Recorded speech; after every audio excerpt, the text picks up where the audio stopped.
National high ویز اور motor ویز police کی جانب سے آج سے بغیر ایم ٹیگ والی گاڑیوں کے موٹر وے پر داخلے پر پابندی عائد کر دی گئی ہے۔ موٹر وے M2 پرائم ٹیگ نہ رکھنے والی گاڑیاں داخل نہیں ہو سکیں گی۔ آئی جے موٹر ویز پولیس کا کہنا ہے کہ ایم ٹیگ کا اطلاق راوی ٹول پلازا کو جوائن کرنے والی تمام موٹر ویز پر ہوگا۔ ایم ٹیگ شناختی کارڈ اور موبائل نمبر پر جاری ہو سکتا ہے۔ گاڑی کے کاغذات ایم ٹیگ کو جاری کرواتے وقت ضروری نہیں ہیں۔ موٹر وے پولیس کی جانب سے ایم ٹیگ کی پابندی کا فیصلہ لاہور ہائی کورٹ کے حکم کے تناظر میں کیا گیا ہے۔ لاہور ہائی کورٹ نے بڑھتی ہوئی اسموک کے باعث M2 پر ایم ٹیگ کو لازمی قرار دینے کی ہدایت کی تھی۔ عدالتی حکم میں مزید کہا گیا تھا کہ جن ایم ٹیگ گاڑیوں میں بیلنس نہیں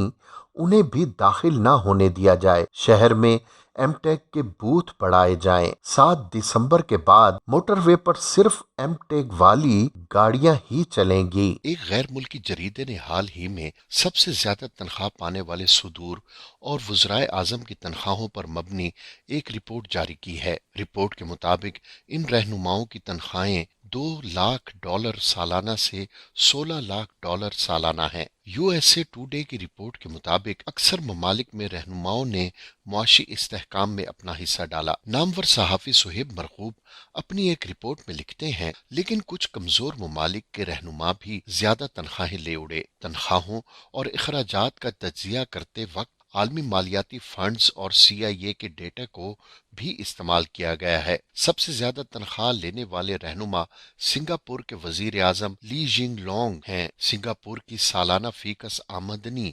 $66,000 ہے، جبکہ لی کی تنخواہ $16,10,000 ہے۔ وہ روسی صدر ولادیمیر پیوٹن سے بھی 12 گنا زیادہ اخراجات کر رہے ہیں۔ اس چھوٹے سے ملک کا دوسری بڑی سپر پاور سے 12 گنا زیادہ مراعات لینا کہاں کا انصاف ہے؟ ہاں، یہ ہو سکتا ہے کہ وہ اپنی مراعات روزمرہ کے اخراجات کے مطابق لے رہے ہوں، کیونکہ سنگاپور ایک مہنگا ملک ہے اور انہیں حکومت کرتے ہوئے 14.5 برس بیت چکے ہیں۔ جریدے کے مطابق وہ فی کس GDP سے 20 گنا زیادہ تنخواہیں اور مراعات حاصل کر رہی ہیں۔ اس کا کیا جواز ہے؟ بقول ٹرانسپیرنسی انٹرنیشنل کے اقتدار کے آنے کے بعد سے ملک میں معاشی انحطاط بھی دیکھنے میں آیا۔ بقول ٹرانسپیرنسی انٹرنیشنل ان کے اقتدار کے آنے کے بعد سے ملک میں معاشی انحطاط بھی دیکھنے میں آیا اور مالی بدعنوانی میں بھی اضافہ ہوا۔ دوسرے نمبر پر سب سے مہنگے حکمران ہانگ کانگ کے چیف ایگزیکٹو کیری لام ہیں۔ ان کا شمار دنیا کے ٹاپ کے بیوروکریٹس میں ہوتا ہے۔ ہانگ کانگ نے حال ہی میں تمام سرکاری اداروں کے سربراہوں کی تنخواہوں میں 12.4% اضافہ کیا۔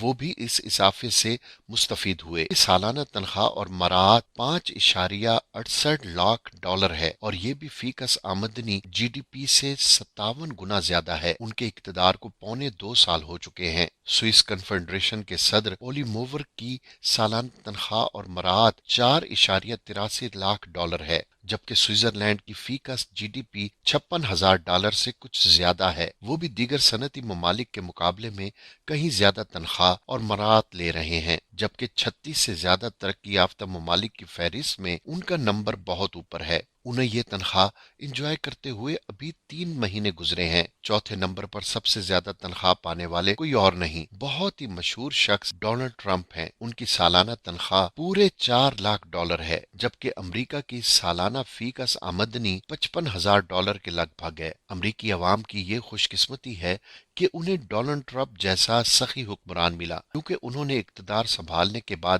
اپنی تمام تنخواہ خیراتی اداروں کو دینے کا فیصلہ کیا تھا، اور وہ شاید اس پر عمل پیرا بھی ہیں۔ وزیر اعظم آسٹریلیا اسکاٹ موریسن کی سالانہ تنخواہ $3.78 لاکھ ہے، جبکہ آسٹریلیا کی فی کس آمدنی ان سے 7 گنا کم $47,000 ہے۔ اسکاٹ موریسن کا عوامی کیریئر بھی انہیں اس تنخواہ کا اہل بناتا ہے۔ وہ یونیورسٹی سے نکلنے کے بعد نیشنل پالیسی اور ریسرچ کے بڑے ادارے سے بھی منسلک رہے۔ آسٹریلیا میں اس عہدے کے لیے کوئی معیار مقرر نہیں۔ موریسن اگر کامیاب رہے تو کئی مرتبہ وزیر اعظم بن سکتے ہیں۔ جرمن چانسلر انجیلا مرکل اپنے قریب ترین سیاسی حریف سے بھی بہت آگے ہیں، بلکہ اب تو یوں لگتا ہے کہ وہ خود بھی مزید اقتدار میں نہیں رہنا چاہتی۔